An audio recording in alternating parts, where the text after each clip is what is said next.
East India company (EIC) एक अंग्रेजी और बाद में ब्रिटिश संयुक्त स्टॉक कंपनी थी जिसकी स्थापना 1600 में हुई और 1874 में बंद हो गई। इसका गठन हिंद महासागर क्षेत्र में व्यापार करने के लिए किया गया था। शुरुआत में ईस्ट इंडीज भारतीय उपमहाद्वीप और दक्षिण पूर्व एशिया के साथ और बाद में पूर्वी एशिया के साथ कंपनी ने भारतीय उपमहाद्वीप के बड़े हिस्से और दक्षिण पूर्व एशिया और हांगकांग के उपनिवेशिक हिस्सों पर कब्जा कर लिया। अपने चरम पर कंपनी विभिन्न मापों से दुनिया की सबसे बड़ी निगम थी। ईआईसी के पास कंपनी की 3 प्रेसिडेंसी नेताओं के रूप में अपनी सशस्त्र सेनाएं थी जिनकी कुल संख्या लगभग 2,60,000 सैनिक थी, जो उस समय ब्रिटिश सेना के आकार से दोगुनी थी। कंपनी के संचालन ने व्यापारी के वैश्विक संतुलन पर गहरा प्रभाव डाला। रोमन काल से देखी जाने वाली पश्चिमी सराफा की पूर्व की ओर निकासी की प्रवृत्ति को लगभग अकेले ही उलट दिया। नमस्कार दोस्तों, मैं आपका दोस्त चंद्रकांत। स्वागत है आपका हमारे चैनल सी के कमलेश 2.0 में। मूल रूप से governor and company of merchants of London trading into the east Indies के रूप में चार्टर्ड कंपनी 1700 के दशक के मध्य और 1800 के दशक की शुरुआत में दुनिया के आधे व्यापार के लिए जिम्मेदार हो गई। विशेष रूप से कपास, रेशम, नील रंग, चीनी, नमक, मसाले, सोरा, चाय और अफीम सहित बुनियादी वस्तुओं में कंपनी ने भारत में ब्रिटिश साम्राज्य की शुरुआत में भी शासन किया।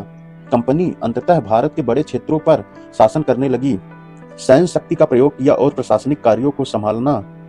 भारत में कंपनी का शासन प्रभावी रूप से 1757 में प्लासी की लड़ाई के बाद शुरू हुआ और 1858 तक चला। 1857 के भारतीय विद्रोह के बाद भारत सरकार अधिनियम 1558 के तहत ब्रिटिश क्राउन को नए ब्रिटिश राज के रूप में भारत का प्रत्यक्ष नियंत्रण प्राप्त हुआ। लगातार सरकारी हस्तक्षेप के बावजूद कंपनी को बाद में अपने वित्त के साथ बार बार समस्याओं का सामना करना पड़ा। इसे 1 साल पहले अधिनियम east company stock dividend रिडीम्पशन act की शर्तों के तहत 1874 में भंग कर दिया गया था, क्योंकि तब तक भारत सरकार अधिनियम ने इसे अवशेष, शक्तिहीन और अप्रचलित बना दिया था। ब्रिटिश राज की आधिकारिक सरकारी मशीनरी ने अपने सरकारी कार्यों को ग्रहण कर लिया था और अपनी सेनाओं को समाहित कर लिया था। 1577 में फ्रांसिस ड्रेक सोने और चांदी की तलाश में दक्षिण अमेरिका और स्पेनिश बस्तियों को लूटने के लिए इंग्लैंड से एक अभियान पर निकले। गोल्डन हिंद में नौकायन करते हुए उन्होंने इसे हासिल किया और फिर 1579 में प्रशांत महासागर को पार किया, जो उस समय केवल स्पेनिश और पुर्तगाली ही जानते थे। ड्रेक अंततः ईस्ट इंडीज में पहुंचे और मोलुकास, जिसे स्पाइस द्वीप समूह भी कहा जाता है, में आए और सुल्तान बल्लाह से मिले। लन सोना और चांदी के बदले में लौंग और जायफल सहित विदेशी मसालों की एक बड़ी खेप प्राप्त की गई। अंग्रेजों को शुरू में उनके विशाल मूल्य का एहसास नहीं हुआ। ड्रेक 1580 में इंग्लैंड लौट आए और नायक बन गए। उनकी जल यात्रा से इंग्लैंड के खजाने में भारी मात्रा में धन जुटाया गया और निवेशकों को लगभग 5000% का रिटर्न प्राप्त हुआ। इस प्रकार 16वीं शताब्दी के अंत में पूर्वी डिजाइन में एक महत्वपूर्ण तत्व की शुरुआत हुई। 1588 में स्पेनिश आर्मडा की हार के तुरंत बाद पकड़े गए स्पेनिश और पुर्तगाली जहाजों और कार्गो ने अंग्रेजी यात्रियों को धन की तलाश में दुनिया भर में यात्रा करने में सक्षम बनाया। लंदन के व्यापारियों ने हिंद महासागर में जाने की अनुमति के लिए महारानी एलिजाबेथ प्रथम के समक्ष एक याचिका प्रस्तुत की। इसका उद्देश्य सुदूर पूर्वी व्यापार पर स्पेनिश और पुर्तगाली एकाधिकार को निर्णायक झटका देना था। एलिजाबेथ ने उन्हें अनुमति दे दी और 1591 में जेम्स लैंकेस्टर बोनावेंटूर में 2 अन्य जहाजों के साथ लेवेंट कंपनी द्वारा वित्त पोषित इंग्लैंड से केप ऑफ गुड होप के आसपास अरब सागर की ओर रवाना हुए, जो भारत तक पहुंचने वाला पहला अंग्रेजी अभियान बन गया। केप कोमोरियन के आसपास से मलय प्रायद्वीप तक नौकायन करने के बाद उन्होंने 1594 में इंग्लैंड लौटने से पहले वहां स्पेनिश और पुर्तगाली जहाजों का शिकार किया।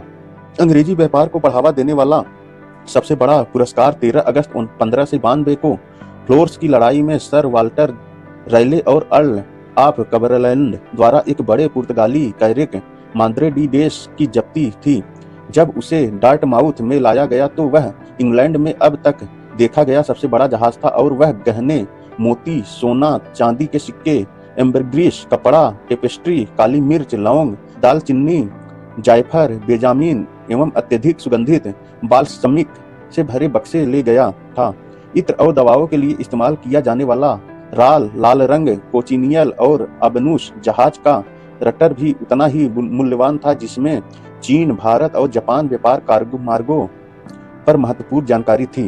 1596 में 3 और अंग्रेजी जहाज पूर्व की ओर रवाना हुए, लेकिन सभी समुद्र में खो गए। हालांकि 1 साल बाद राल्फ फिच का आगमन हुआ, जो एक साहसी व्यापारी था जिसने अपने साथियों के साथ मेसोपोटामिया, फारस की खड़ी हिंद महासागर, भारत और दक्षिण पूर्व एशिया की 9 साल की उल्लेखनीय यात्रा की थी। फिच से भारतीय मसालों पर सलाह ली गई और उन्होंने लाइकेस्टर को और भी अधिक मूल्यवान जानकारी दी।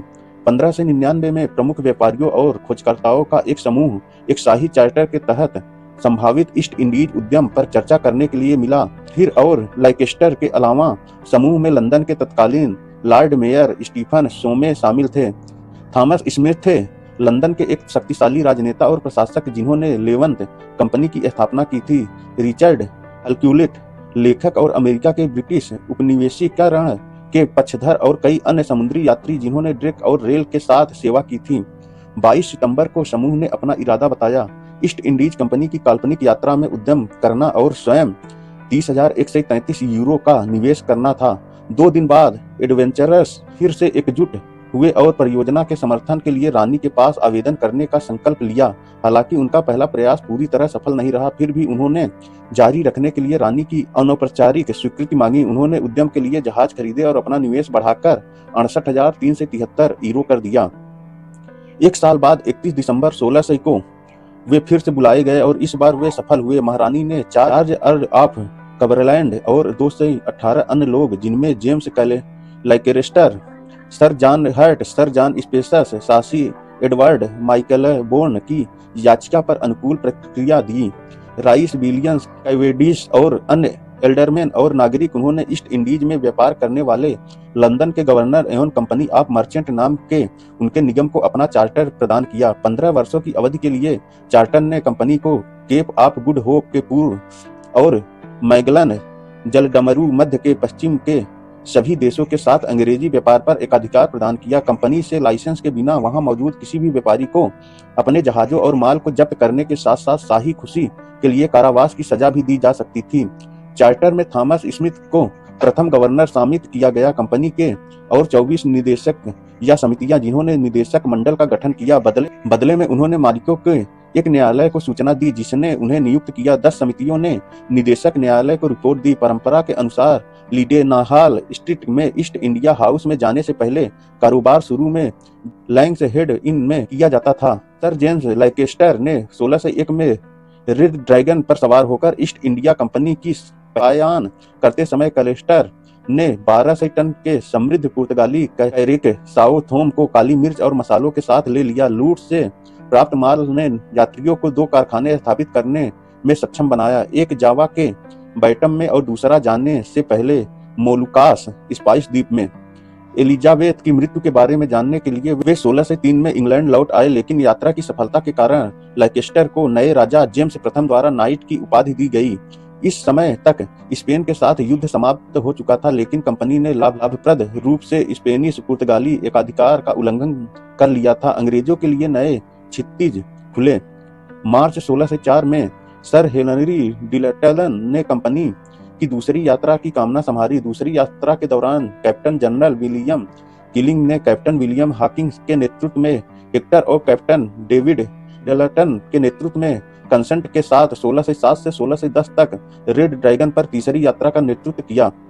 1608 की शुरुआत में अलेक्जेंडर सरफेस को कंपनी के एसेसन का कप्तान और चौथी यात्रा का जनरल या कमांडर बनाया गया था। इसके बाद 2 जहाज एसेसन और यूनियन 14 मार्च 1608 को बुलबीच से रवाना हुए। यह अभियान खो गया था। प्रारंभ में कंपनी को अच्छी तरह से स्थापित डच ईस्ट इंडिया कंपनी से प्रतिस्पर्धा के कारण मसाला व्यापार में संघर्ष करना पड़ा। अंग्रेजी कंपनी ने अपनी पहली यात्रा में जावा के बैटम में एक कारखाना खोला और 20 वर्षों तक जावा से काली मिर्च का आयात कंपनी के व्यापार का एक महत्वपूर्ण हिस्सा बना रहा। बैटम फैक्ट्री 1683 में बंद हो गई। अंग्रेज व्यापारी अक्सर हिंद महासागर में अपने डच और पुर्तगाली समकक्षों से लड़ते रहते थे। कंपनी ने 1612 में सूरत के सुवाली में स्वाली की लड़ाई में पुर्तगालियों पर एक बड़ी जीत हासिल की। कंपनी ने ब्रिटेन और मुगल साम्राज्य दोनों की आधिकारिक मंजूरी के साथ मुख्य भूमि भारत में पैर जमाने की व्यवहार्यता का पता लगाने का फैसला किया और अनुरोध किया कि क्राउन एक राजनयिक मिशन शुरू करे। 1608 में कंपनी के जहाज गुजरात के सूरत में खड़े हुए। कंपनी का पहला भारतीय कारखाना 1611 में बंगाल की खाड़ी के आंध्र तट पर मसूलीपट्टनम में स्थापित किया गया था और इसका दूसरा कारखाना 16 से 15 में सूरत में स्थापित किया गया था। भारत में उतरने के बाद कंपनी द्वारा बताए गए उच्च मुनाफे ने शुरुआत में जेम्स प्रथम को इंग्लैंड में अन्य व्यापारिक कंपनियों को सहायक लाइसेंस देने के लिए प्रेरित किया। हालांकि 16 से 9 में उन्होंने ईस्ट इंडिया कंपनी के चार्टर को अनिश्चित काल के लिए नवीनीकृत किया, इस प्रावधान के साथ कि यदि व्यापार लगातार 3 वर्षों तक लाभहीन रहा तो इसके विशेषाधिकार रद्द कर दिए जाएंगे। 16 से 15 में जेम्स प्रथम ने सर थॉमस रो को मुगल सम्राट नूर उल दीन सलीम जहांगीर से मिलने का निर्देश दिया। 16 से 5 से 16 से 27 एक वाणिज्यिक संधि की व्यवस्था करने के लिए जो कंपनी को सूरत और अन्य क्षेत्रों में निवेश करने और कारखाने स्थापित करने का विशेष अधिकार देगी। बदले में कंपनी ने सम्राट को यूरोपीय बाजार में सामान और दुर्लभ वस्तुएं उपलब्ध कराने की पेशकश की। यह मिशन अत्यधिक सफल रहा और जहांगीर ने सर थॉमस रो के माध्यम से जेम्स को एक पत्र भेजा। कंपनी, जिसे शाही संरक्षण से लाभ हुआ, ने जल्द ही अपने वाणिज्यिक व्यापारिक कार्यों का विस्तार किया। इसने पुर्तगाली स्टैंडो डा इंडिया को ग्रहण लगा दिया, जिसने गोवा, चटगांव और बॉम्बे में आधार स्थापित किए थे। पुर्तगाल ने बाद में किंग चार्ल्स द्वितीय से शादी कर ब्रैंगेजा की कैथरीन के दहेज के हिस्से के रूप में बॉम्बे को इंग्लैंड को सौंप दिया था।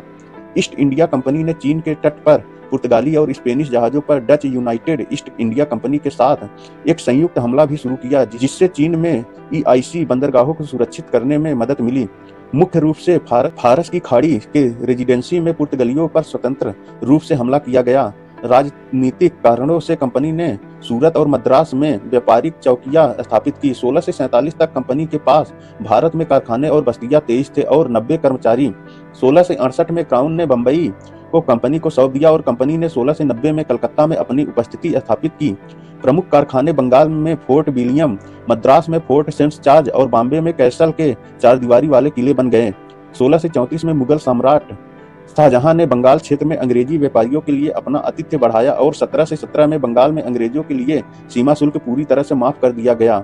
उस समय कंपनी का मुख्य व्यवसाय कपास, रेशम, डाई, सोरा और चाय था। डच आक्रामक प्रतिस्पर्धी थे और इस बीच उन्होंने 16 से 40 से 16 से 41 में पुर्तगालियों को बाहर करके मलक्का जलडमरू मध्य में मसाला व्यापार पर अपने एकाधिकार का विस्तार किया था। क्षेत्र में पुर्तगालियों और स्पेनिश प्रभाव कम होने के साथ ईआईसी और बीओसी ने तीव्र प्रतिस्पर्धा के दौर में प्रवेश किया, जिसके परिणाम स्वरूप 17वीं और 18वीं शताब्दी के एल्गो डच युद्ध हुए।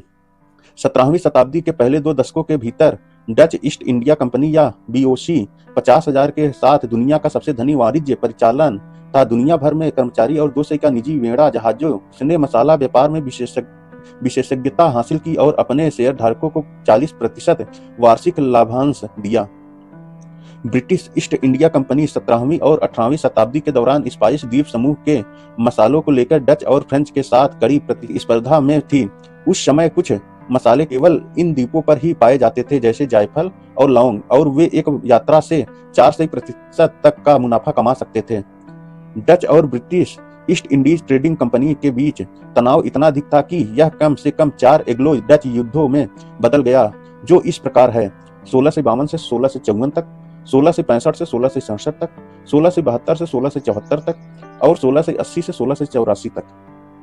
16 से 35 में प्रतिस्पर्धा उत्पन्न हुई जब चार्ल्स प्रथम ने सर विलियम कोर्टिन को एक व्यापार लाइसेंस प्रदान किया, जिसने प्रतिद्वंदी कोर्टिन एसोसिएशन को किसी भी स्थान पर पूर्व के साथ व्यापार करने की अनुमति दी जहां ईआईसी की कोई उपस्थिति नहीं थी। ईआईसी की शक्ति को मजबूत करने के उद्देश्य से एक अधिनियम में राजा चार्ल्स द्वितीय ने ईआईसी को 16 से 70 के आसपास 5 कृत्यों की एक श्रृंखला में स्वायत्त क्षेत्रीय अधिग्रहण, धन खनन, किले और सैनिकों को आदेश देने और गठबंधन बनाने का अधिकार दिया। युद्ध और शांति अधिग्रहणित क्षेत्रों पर नागरिक और आपराधिक दोनों क्षेत्राधिकार का प्रयोग करना था। 16 से 89 में सिद्दी याकूब की कामन में एक मुगल बेड़े ने बॉम्बे पर हमला किया। 1 साल के प्रतिरोध के बाद 16 से 90 में ईआईसी ने आत्मसमर्पण कर दिया और कंपनी ने औरंगजेब के शिविर में क्षमा की गुहार लगाने के लिए दूत भेजे। कंपनी के दूतों को सम्राट के सामने झुकना पड़ा, बड़ी क्षतिपूर्ति का भुगतान करना पड़ा और भविष्य में बेहतर व्यवहार का वादा करना पड़ा। सम्राट ने अपनी सेना वापस ले ली और कंपनी ने बाद में खुद को बॉम्बे में फिर से स्थापित किया और कलकत्ता में एक नया आधार स्थापित किया। ईस्ट इंडिया कंपनी के अभिलेखों से पता चलता है कि दास व्यापार में इसकी भागीदारी 16 से 84 में शुरू हुई, जब एक कैप्टन रॉबर्ट नॉक्स को 2 से 50 दासों को मेडागास्कर से सेंट हेलेना तक खरीदने और ले जाने का आदेश दिया गया था। एनसाइक्लोपीडिया ब्रिटानिका के अनुसार ईस्ट इंडिया कंपनी ने 16 से 20 के दशक की शुरुआत में एशिया और अटलांटिक में दासों का उपयोग और परिवहन शुरू किया। यह रिचर्ड एलन के अनुसार 16 से 21 में ब्रिटिश राज्य और वेस्ट अफ्रीका स्क्वाड्रन के रूप में रॉयल नेवी की कई कानूनी धमकियों के बाद कंपनी ने 18 से 34 में व्यापार समाप्त कर दिया, जिससे पता चला कि विभिन्न जहाजों में अवैध व्यापार के सबूत थे। तो दोस्तों, कैसी लगी आज का वीडियो? कमेंट करके जरूर बताएं। आशा करते हैं कि आज का वीडियो आपको बहुत अच्छा लगा होगा। अच्छा लगा हो तो वीडियो को लाइक करें, चैनल को सब्सक्राइब करें और वीडियो को शेयर करना मत भूलिएगा। मिलते हैं फिर किसी नेक्स्ट वीडियो में। तब तक के लिए नमस्कार दोस्तों।